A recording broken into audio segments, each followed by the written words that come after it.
Righto, now we're up to number 13, letter of expectation for the long-term plan, and Peter's going to get us up to speed. Before you get going, I'm happy to move it and Sam's happy to second it. So no pressure. Giving you a wee bit of a heads up on where we're heading here. Okay. Look, just a 1 minute front end to this as a bit of context. Look, the LTP's actually been being planned for the last 6 months, but this probably marks as near as we get to a formal kickoff. It is the most complex process in the organisation, as you'd expect from a $10 billion piece of decision making. It's essential that staff and councillors have clarity about what the priorities and content will be and how the process will unfold, and we've got that here. Basically, we're ready to, once this is accepted today, ready to crack on and then see you in July for the co-development process. There's been a lot of goodwill and patience to get to this point, so thank you for that. It is a long way between now and Christmas, but we're ready to crack on. Okie doke. So anybody got any questions? Aaron? Yeah, just one thing around the long-term plan and the way that we do it and engage it, because I didn't see it written in the letter of expectations, is, because I've raised it for a few years around doing it differently, because it's the long-term plan, more like share an idea, so it has a lot bigger public-facing form of engagement than a traditional long-term plan. Is there any consideration to that? And there is a letter, but there is. We're working with Katie McRae from Comms on a pre-engagement process that isn't quite as open as just what do you reckon, but actually asks people about choices.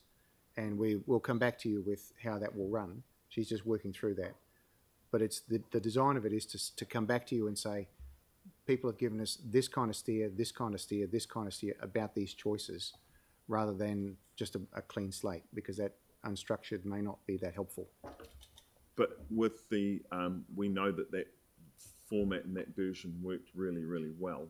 Yep. And there's an old saying along the lines of keep doing the same thing, expecting different results. I'm not sure exactly how it goes, but it's like that. And what's that, mate? Insanity. Yeah, there you go. So that's why I was hoping we might be quite different. What Katie's talking about doing is something we haven't actually done before. So I think I'd probably rather not speak for her exactly how it will work. So what I can say is that we have taken that feedback on board, that Katie has worked with the engagement working group over the last 12 to 18 months, and she will come back to council in a few weeks' time to share the ideas, if you like, as to how we're going to do pre-engagement on the long-term plan. So we are moving away from simply consulting with a predetermined proposal. It's going to be much more freeform, but we want to work through with you what that looks like and what involvement councillors can have with staff in that process. Yeah, thank you. Thank you, Sarah. Thank you. What we often do with our annual and long-term plans is there's a whole pile of really good stuff that happens in the background, lots of good infrastructure planning, but then elected members pick a random number that they think is an affordable percentage and work towards that. Will there be an assessment of what our goals are and our targets are as a city, so on already signed off plans such as our climate resilience strategy and our climate emissions, and then what is needed to reach those, and what that would cost over a period of sort of 30 years as part of this process? It seems to me a much more sensible way to say, we've agreed this is where we need to be as a city, how do we get there, and how much might it cost as a starting point before we start cutting things? Look, that's a complicated question, but the best answer I can give is there is no number built into this framework. What this framework asks us to do is to go away and understand what we're trying to achieve, then figure out what that will cost, and then figure out what we can afford as the third question. Yeah. Rather than starting with 3.78 and working backwards. Yeah. So this letter is designed to build that picture up and then figure out where the line is, rather than starting with a number. Okay, so there will be an assessment that will be public at some point in the process of whether our long-term plan and our infrastructure strategy helps us or gets us to where our goals are. So acknowledging that the infrastructure strategy will be out past our targets for emissions reduction, for example. How we calculate the answer on emissions is probably a little bit beyond me. But I a can high say- level assessment as opposed to a... What I can say is that we're working on an approach whereby things that say contribute to climate resilience don't simply pop up like mushrooms all over the place and we don't know what they add up to. We're looking for the ability to aggregate, look at that suite and say, now that we've pulled them out of the plan, is that the right suite to achieve what we're trying to have as an outcome? Yeah, And we've never actually taken that approach before. that's right. So both in OPEX and CAPEX, we're looking at the ability to sort, pull out, and then examine critically as part of the co-development process. Yeah, and it'll be those projects which actively contribute to us lowering our emissions and an assessment of those, as well as other projects that will be increasing emissions potentially, because it might be a project that has to happen, but there'll be an assessment of what that does. Well, part of every project, I'm getting into the weeds a little bit, but part of every project is what are the downsides? Yeah. If it turns out it's a very dirty project, but it needs to happen, that should be in the project Yeah. business case. But in terms of the things that help us get there, as I said, it's a little complicated, but identifying and tagging everything, pulling it into one place, and then handing it over to you to say, this is our assessment of how effective this cross-program suite will be, Yeah. is a new step for us. And we actually spent yesterday working on how to Yeah. do that. That's great. And some of our other strategies that we've signed off over the last sort of, decade or so, will there be some sort of assessment against those as well? So some of them are, the strategies we said, this is something we'd like to do. Our arts strategy, Toa Te Tahi, for example, a lot of it's unfunded. Will there be some sort of assessment for each of those strategies that says, this is what we've got planned in the long-term plan. It won't meet all of the things, but this is where we're at for this strategy as opposed to random art stuff. I know that Elizabeth's team is doing a strategy stocktake Yeah. so that we can look back, cast back and see what they're all adding up to. One of the difficulties of strategies from way back in the day is that they didn't have a lot of substance underneath them. A lot of the time they were high-level words.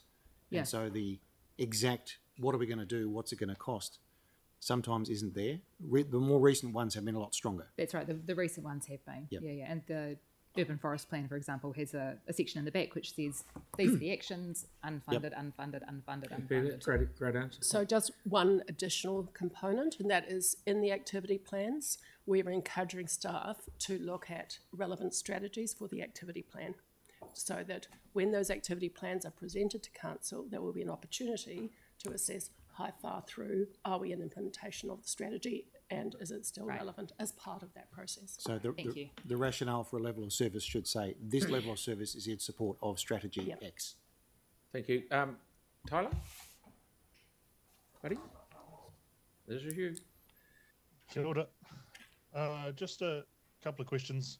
The first one is around what are the key differences between the last LTP expectation letter compared to this one? To do that in 1 minute is kind of hard, but I'll give it a crack. We learnt a lot from the last one. The last one, what was successful, the co-development process. Spending 6 months with you as a team to work through drafts to get them right together was a lot better than, here's a fait accompli, please sign it. So that was one thing we learned. We learned a lot about the infrastructure strategy and the finance strategies being front and centre early on. So the DNA is clear, and we've had the discussions with you to know what you want to do, and then we can go build in confidence. That was another key learning. Another one is that our asset data may not always be where we want it to be, and that we've got to work on that. And lastly, that the capital prioritisation process, we learned a lot from moving from, here's a giant list, like a phone book of projects, you figure it out, to here are lava diagrams of renewals and levels of service and growth, and this is what we can deliver, and can you now focus on moving projects above and below that line so that you've got a more strategic view of the projects than just a great big list. So look, in a nutshell, they're the kind of things we learn. We got stuff back from the Auditor General, and there's a lot of detail, but that's the 1 minute potted version of what we learned. Okay, thank you. I might want to take this next question offline, but it's around the influence that developers have on our capital projects, and particularly our developments in the central city. So I just wanted to get that noted about, maybe we could talk about that further in another time. Okay. Thank you. So, Celeste? This is a question that's sort of following up on Aaron's question around engagement. I know we're getting a report back from Katie in regards to the engagement working group, which is looking at what improvements we can make. Yep. My observation through the annual plan process is that many communities are still struggling to understand and engage with council. We held a meeting in Coastal Ward, which I think was really useful. Mm-hmm. Are we looking at, and would it be useful to include something in this letter of expectation around resourcing, or perhaps holding more opportunities for people to engage? Or is that something that we can do outside of this process? I think it might be best to receive Katie's advice first before we jump ahead of that, because I don't want to preempt what she has to say when I don't actually know what I'm talking about. Good So question. I should perhaps- try that. I do it every day. Right. Yanni, please. So, in the letter, it talks about, more transparency, and on page 135, it's essential that there is a measured and transparent program of presentations on activity and asset plans to council between July and December 2023. Can I just check whether that will be transparent to the community? In the past, when we've done LTPs, several iterations ago, we did have a public committee that had minutes, reports, was open to the media, open to the public to watch what was happening in terms of the development of the LTP. And in my personal view, it worked quite well. So if we wanted something similar to happen as part of this LTP, what would be the process for us to give that direction? Do we have enough in here, or do we need to put an explicit? Based on the advice in here, what we've got at the moment, and it's pending council's decision about this, of course, is that the documents that you consider in the co-development process are available on the web for the community to see, even prior to the meeting, and that they continue to be available right through the co-development process. I think, I'm not certain, but I think that the public is able to be admitted to those meetings, or briefings, I should say.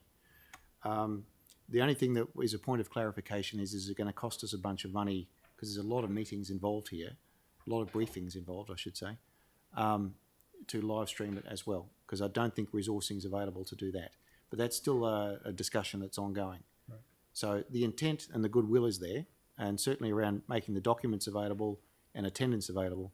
Cool. The live streaming is still up in the air, but I think that the resources aren't there. Yeah, and there'll be, just to be clear, there'll be recorded minutes or actions or notes where what's discussed, what's directed will be clearly captured. If I recall, that was raised last time, and the answer was not as straightforward as that. I'm looking for any guidance from. So I think there is a difference between having considering a formal report and having a briefing, because the briefings enable a useful expression of diverse views before a final decision is arrived at. So at the moment, there is not a proposal to take minutes of every single briefing for the LTP process, because we have to bear in mind the advantage of doing that versus the staff time involved in doing it. What we have undertaken in the draft letter is to find ways to enhance transparency through the process. And there are many ways in which we can do that. I think what we need to do is come back to you with the plan of how that objective is going to be met.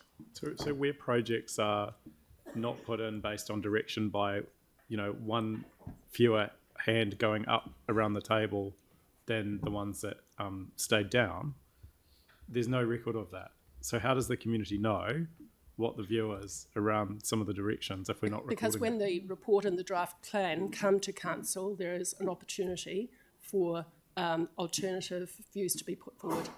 But if something hasn't even made it in to start with, and we've given direction, the community has no idea of who's given what direction.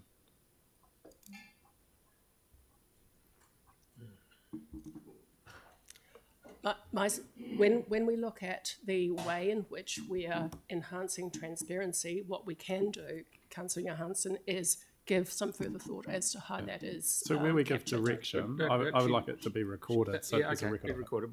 But Lynn's answered the question. Thank you very much. Right. Was that debate in the end? I can't remember. Where were we? Questions or debate?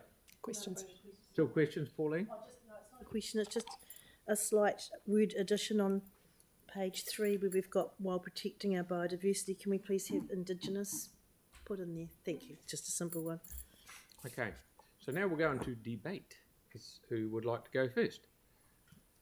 No one? That's great. Yanni, yes, please. I mean, I think it's really good what we've heard from staff, and I think the letter hopefully makes it really clear that to get more transparency is really important. We had an ombudsman's review, and one of the things that came out of that was the need to have better records of where we do have briefings and things that aren't formal meetings. So, you know, I'm heartened to hear the staff say that they will make as much information able to be made transparent with our community and with people that may wish to come in and watch what we're doing.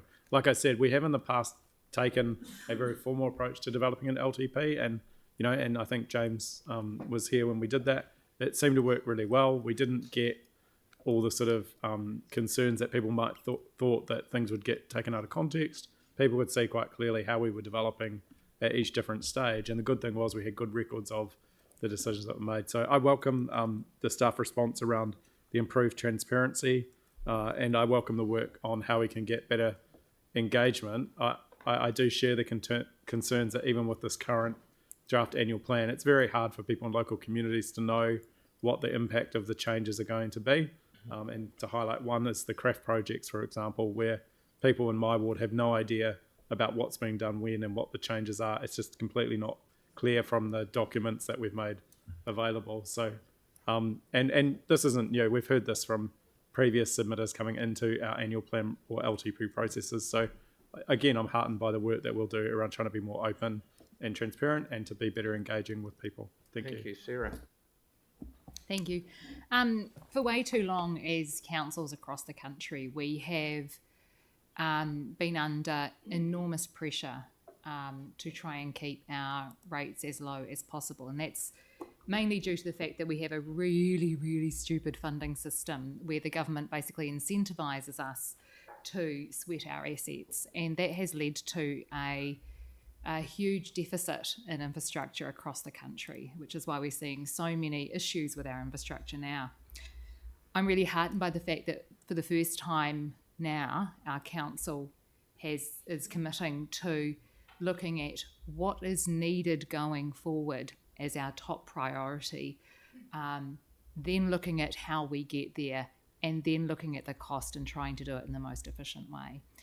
When we're facing so many large challenges as a city and a nation, we need to make sure that we're doing our legislative duty and planning for the reasonably foreseeable needs of future generations, not simply trying to cut costs that will do us a disservice in the long term.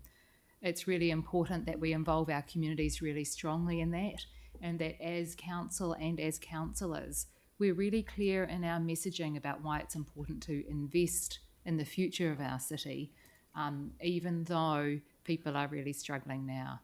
So this isn't a call for, you know, really high rates. This is a call for really careful planning for the future of our city, so that in 20 years' time, people look back at our council and say, hey, they did a really good job. They've left us in a really good place as a city. And they don't look back on us and say, well, that council, they just cut stuff and now we're wearing the costs. So I'm really heartened that we will have that assessment done. And I think that our communication with the community over how we do that and why we're doing that is really important. Thanks. Sam? Yeah, thank you, and thanks to the team that have worked with you, Phil and Pauline, to pull this together. I think it's a very collaborative way for us to work through the long-term plan. Just a couple of things. I mean, I'm looking really forward to working through that with council over the next wee while. I think the last one was actually quite a good process in terms of the LTP, and if we can build on that, then we're in a really good space. I mean, the thing around the transparency stuff, you know, I just thought it's useful in a public space to sort of outline that commitment. I think everyone shares the view that we should be putting stuff into the public domain as easy as possible, because ultimately it tends to save us a lot of work as we work through sort of queries or leaks or the like. So I think we will be doing that. We take meeting minutes anyway of everything that we do, and I think if we can be as open about the challenges we face as a city with the community, that's a useful thing. And I think the other thing is, you know, going into this, and I know it's something that Phil's campaigned on and obviously is elected, so there's a mandate for it, is about tangible things as well. So I think that the challenge is not to sort of fall into the virtue signalling type stuff, but actually the meaningful, tangible delivery for the community while we plan for the future. So I think this letter reflects that, is that actually the community want outcomes and they're under significant pressure as well. So I think it'll be a really good process for us. Thank you, Sam. Well, with all that, I will ask Andre to say something. Great build up. Thank you, Mr. Mayor. I'd just like to second Yanni's thoughts around transparency. As a community board member last term, I remember going through sort of a first long-term plan process, doing everything I can to engage with the process, engage my community with the process. I found it extremely difficult. To get information, but also when a lot of those really, really key decisions were being made as to what's in and what's out, they were behind closed doors. There were a number of briefings. I couldn't for the life of me understand why they were not public, why they were not live streamed. When we're making multi-billion dollar decisions, there's got to be a pretty good reason for them to be behind closed doors. And when it coming down to things like resourcing, wouldn't be a sufficient reason to deny the public to be able to view those briefings and those decisions being made, in my view. So just really like to second Yanni's thoughts, and let this long-term plan process be a very transparent one right through the process and right at the death when those really key decisions are being made. Very good, thank you. Right, with that, I'll put the motion. All those in favour? Those against? Aaron? Yeah, thank you. Got that? So that is passed. Thank you.